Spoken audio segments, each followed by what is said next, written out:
Assalamualaikum warahmatullahi wabarakatuh. Sahabat beriman, Perang Uhud adalah perang yang terjadi antara pasukan muslim yang dipimpin oleh Nabi Muhammad SAW melawan kaum kafir Quraisy Makkah pada 23 Maret 625 Masehi. Perang ini terjadi di lembah Bukit Uhud. Oleh karena itulah, maka pertempuran itu disebut Perang Uhud. Tonton video berikut dengan menyeluruh agar tidak salah kaprah. Namun sebelum itu, bantu subscribe, like, dan komen untuk perkembangan channel ini, agar kami bisa lebih aktif berbagi informasi Islami lainnya.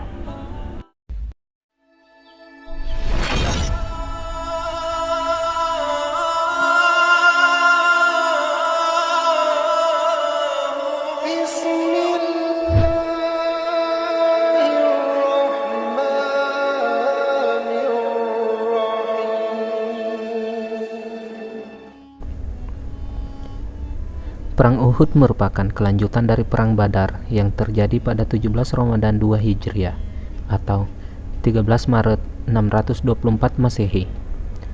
Saat Perang Badar, kaum Quraisy bisa dikalahkan oleh kaum Muslim, sehingga Perang Uhud ini menjadi ajang balas dendam kaum Quraisy. Kaum Quraisy marah karena pada saat Perang Badar mereka dipermalukan oleh kaum Muslim.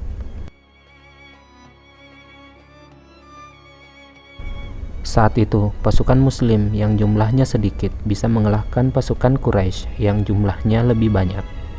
Oleh karena itu, di Perang Uhud, kaum Quraisy ingin membalas dendam dan menghancurkan Islam untuk selamanya. Mereka mengumpulkan pasukan yang jauh lebih besar dan bersiap untuk ke Bukit Uhud.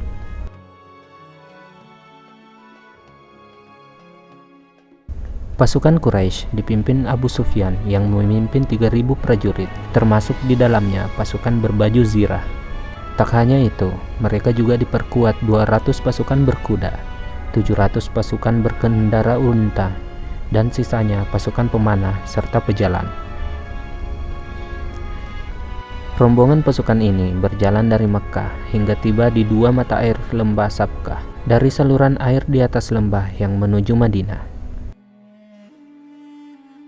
Awalnya, pergerakan pasukan Quraisy itu tidak diketahui oleh pasukan kaum muslimin. Kabar pergerakan pasukan Quraisy ini baru diketahui oleh Nabi Muhammad SAW 2-3 hari kemudian. Nabi Muhammad mengetahui informasi bahwa Madinah sedang berada dalam ancaman setelah mendapat kabar dari Abbas, pamannya yang masih di Mekkah. Pada akhirnya, Nabi Muhammad SAW berunding dengan pasukan Muslim untuk menentukan strategi. Karena pasukan Quraisy lebih kuat dan terlatih, maka Nabi pun mengusulkan untuk tetap bertahan di dalam kota. Nabi memilih bertahan bersama tentara Muslim yang terdiri dari 700 infanteri, 50 pemanah, dan 4 penunggang kuda. Selain itu, dengan memanfaatkan kondisi geografis, Rasulullah menempatkan 50 penembak jitu dan pemanah di lereng Gunung Uhud. Strategi bertahan ini memberikan pertahanan bagi Muslim. Rasulullah memerintahkan agar para penembak jitu ini tidak pernah meninggalkan pos mereka apapun situasinya. Pada awal pertempuran, para pemanah jitu itu disiplin seperti perintah Rasulullah. Mereka bahkan memukul mundur para pasukan Mekkah. Namun situasi berbalik. Para pemanah itu yang ditempatkan di lereng Bukit Uhud turun untuk merampas harta pasukan Mekkah yang telah tewas. Mereka lupa pada perintah Rasulullah. Akibatnya, jumlah pemanah yang bertahan di posisi strategis di atas bukit makin sedikit. Sementara pasukan Muslim yang turun ke lembah dalam posisi terancam, sasaran empuk bagi kaum Quraisy. Hanya sekitar 10 orang yang masih menuruti instruksi Rasulullah. Menyadari pasukan pemanah yang semakin sedikit, tentara Mekkah memanfaatkan kesempatan tersebut. Pemimpin lain dari Quraisy, yaitu Khalid bin Walid dan unit penunggang kuda, mulai berkeliling gunung dan menyerang kaum muslim dari belakang. Kejadian itu membuat banyak muslim melarikan diri dan mundur dari pertahanan.